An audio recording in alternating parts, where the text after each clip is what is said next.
This is a simple sketch of the central nervous system looking from the back. The central nervous system consists of the brain and the spinal cord.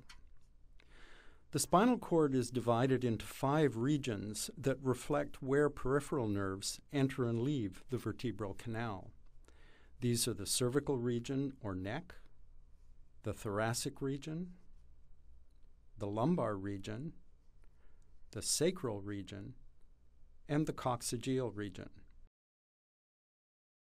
Visceral motor cell bodies occur in only 3 areas of the central nervous system.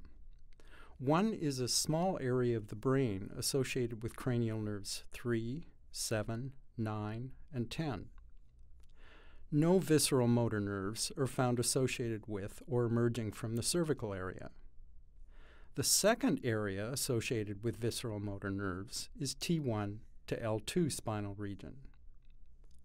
No visceral motor nerves are found associated with or emerging from the lower lumbar and upper sacral regions.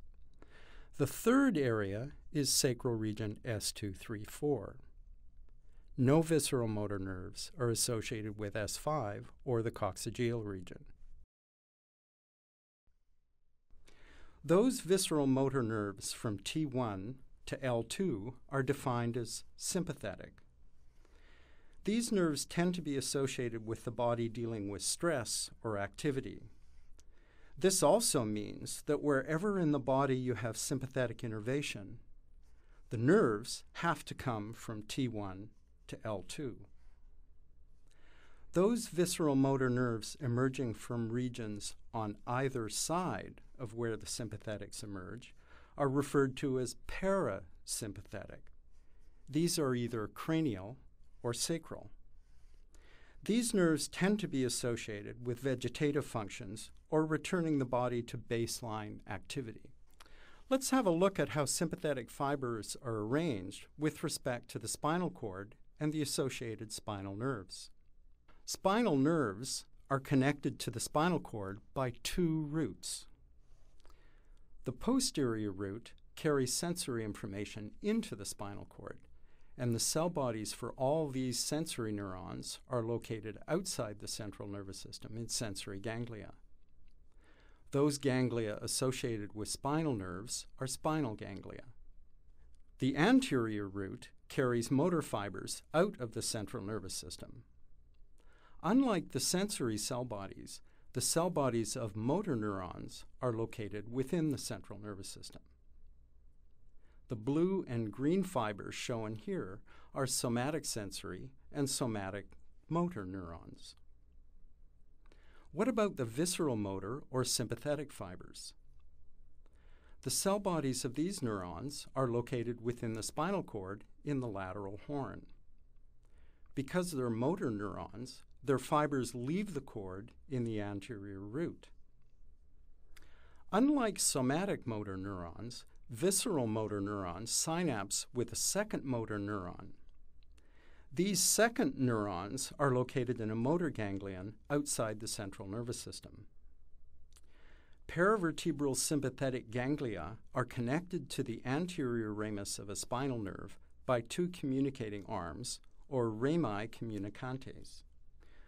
A gray ramus communicans carries postganglionic fibers back onto the spinal nerve. A white ramus communicans carries preganglionic fibers from the spinal cord into the sympathetic ganglion. Postganglionic fibers that are carried by branches of the spinal nerve to the periphery with somatic fibers course to blood vessels, smooth muscles associated with hair follicles, and glands associated with the skin. Now let's consider how sympathetic fibers get to viscera in the body core.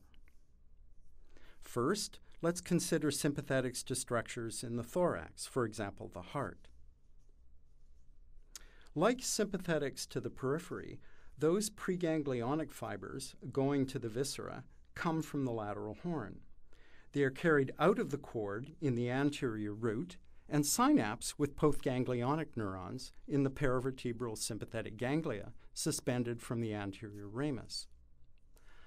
Unlike those traveling to the periphery, those postganglionic fibers to viscera in the core do not course back onto the spinal nerve.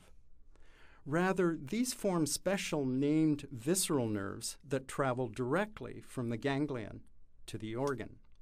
The one shown here is a cardiac nerve.